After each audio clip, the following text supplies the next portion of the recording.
The Mandalorian, Season 2, Episode 4, Chapter 12, The Siege. This episode, directed by Carl Weathers, finds our heroes heading toward their desired destination, but first, repairs. And I know, you're thinking another side mission. Sort of. It's a side quest, but it's with characters we are familiar with. And very, very important plot developments to the bigger picture are revealed. Caution, spoilers.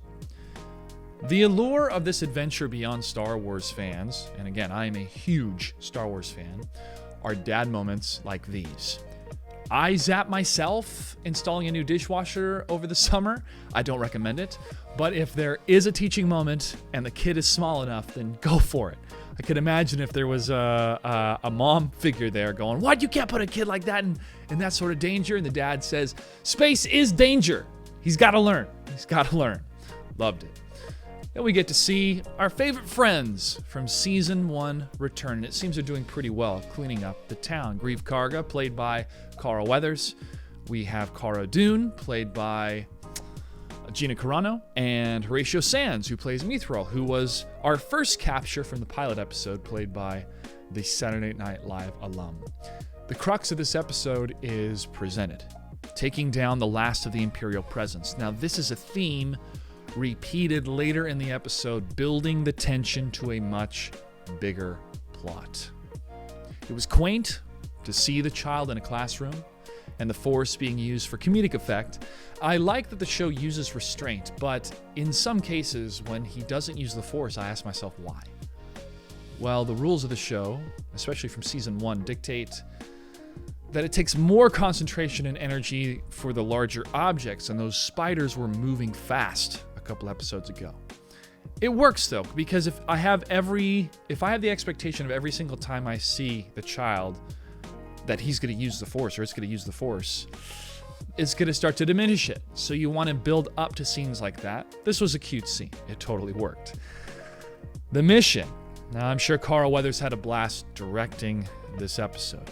We are treated to a stealth mission, taking down the reactor, which would eventually blow up the base, and our party of 4 was reminiscent of banter in Knights of the Old Republic. These were the fun missions where you got to learn a little bit more about the characters. You had your kind of aloof guy that didn't want to be there. You had your really hardcore person that was in the group. I love that it takes inspiration from and is reminiscent of these Star Wars video games that really defined our experiences with Star Wars in the late 90s, early 2000s. This was before, in the late 90s, or mid-90s really, going into the Nintendo 64 days before the prequels. And then after the prequels, all the video games that dealt with the prequels, and then just the amazing storytelling and world building, universe building with Knights of the Old Republic. If we ever see an HK-47 in real life, I'm going to freak out. Having that droid be able to translate with the Sand People, with the Tusken Raiders, and the communication and revelation of their ancient customs of how the planet used to be lush, Tatooine. I remember being up till 3-4 o'clock in the morning, not wanting to sleep, playing that for the first time. So feeling those feelings again of like, oh man, I remember Knights of the Old Republic. It's pretty awesome. More of this, please.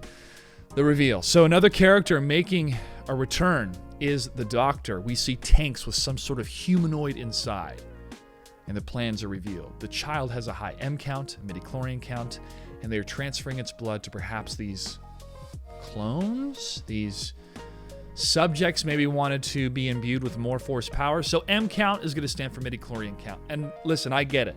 I know people don't like the midichlorian concept, but after George Lucas further explained why he wants to dive into the Innerverse and what the relationship is between the midichlorians and the Wills, it's still fantasy.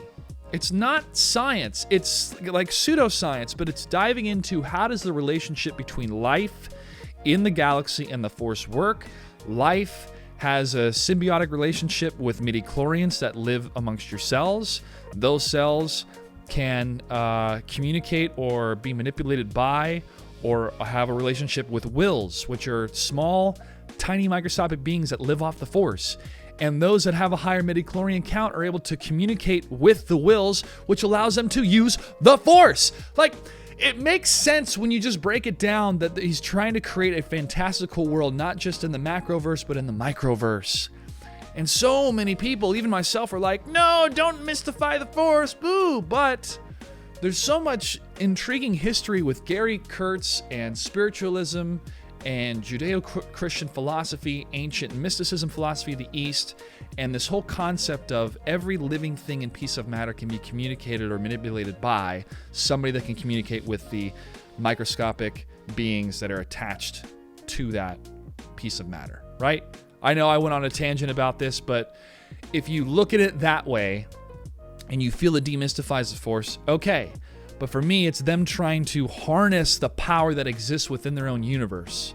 And if science could do that today, don't you think they would try? If there was some sort of way to harness consciousness or figure out how to take consciousness, attach it to a piece of matter and manipulate it. Anyways, I know people are split on that. So just hear me out when you hear the word midichlorian. Don't cringe. I know parts of the prequels and the sequel trilogies make us cringe, but I think it's a neat concept if you hear it from the words of George Lucas, who explained it better in a recent book that just came out. Moving on. The escape. So Mr. Weathers treats us to an escape with more incompetent scout troopers, but I like the decision to focus on this group with Mando securing the child. It escalated the tension with the TIE fighters, which them taking off was such a beautiful shot. And just when you think all is lost, bam! Here comes Mando with a dog fight. Yes! Please remember, much of the magic of OG Star Wars was dog fights in space. Now, with the agents of the Empire keeping tabs on our heroes, more of the bad guys' plan is revealed. At first, I thought these were Death Troopers when Grand Moff Gideon is amongst all these different, very tall, suited in black armor type of troopers, similar to what we saw in Rogue One. Are these separate from the plans that Grand Moff Gideon had with the asset, with the child, or is this the batch of the best he could do with the blood that he had so far? Are these going to be Force-sensitive troopers? Another scene that I really enjoyed and created more of the world building here and expanding more of the crisis of the government was the X-Wing officer gathering information and laying it out for Cara Dune, who had fought in the rebellion and she had lost everything on Alderaan. He's trying to make it very clear to her, these Imperial incidents are not random. Something is going on. And they need to shut it down before it gets worse. They've got to shut down this insurgency before it gets worse. The seeds of the First Order, the remnants of a broken faction waiting in the shadows to strike in the next generation. Why is this empire so worth saving? Why? What is it about the empire that provided a better government than the Republic? This is a fascinating question to see why the New Republic failed, or at least people attempting to rebuild this government, even in the Outer Territory, which you hear the Outer Rim people say, the Empire tried to control us, didn't work. It didn't work for the Republic because they're too far from the centralized area of space.